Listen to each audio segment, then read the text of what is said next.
এই যে দেখতে পাচ্ছেন যেটি, এটি হচ্ছে আবু জাহিলের বাড়ি।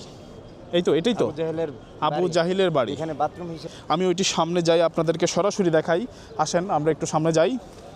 পৃথিবীর আবু জাহেলের জন্মের পর থেকে, বিশ্বনবীর আমল থেকে এই পর্যন্ত, আজ পর্যন্ত এই আবু জাহেল নামে কোনো নাম কিন্তু আজ পর্যন্ত কোনো মানুষের রাখা হয় না। এতটা খারাপ ছিলেন, এতটা নিকৃষ্ট ব্যক্তি ছিলেন। সম্পদ কিন্তু কম ছিল না। হ্যাঁ, যেটা এখন ব্যবহার হচ্ছে এটা হাম্মামখানা বলতে, এটা হাম্মামখানা মানে টয়লেট, যে মেন্স টয়লেট দেখতে পাচ্ছেন। এই পুরোটাই আবু জাহিলের বাড়ি ছিল। এটা হচ্ছে আবু জাহিলের বাড়ি। অন্তত প্রত্যেকে এখানে এসে ওয়াশরুম হিসেবে ব্যবহার করা হয়। 9 নম্বর টয়লেট। এটা হচ্ছে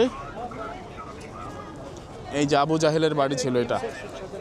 এটা হচ্ছে আবু জাহেলের বাড়ি। আর ঠিক অপর পাশেই, বেশি দূর না, হয়তো বা কত ফিট দূর হবে? 100 ফিট। হ্যাঁ, না, 150 ফিট, 150 থেকে 200 ফিট, 150 ফিট হবে, 150 ফিট দূরে এই যে আবু জাহিলের বাড়ি হচ্ছে এটা। আর এই যে এটা দেখতে পাচ্ছেন, বিশ্বনবী হযরত মুহাম্মদ সাল্লাল্লাহু আলাইহি সাল্লামের বাড়িটা ছিল এটা, যেখানে জন্মগ্রহণ করেছিলেন। তার মানে 150 ফিট দূরত্বে আবু জাহিলের বাড়ি থেকে বিশ্বনবীর বাড়ি 150 ফিট দূরত্বে অবস্থিত।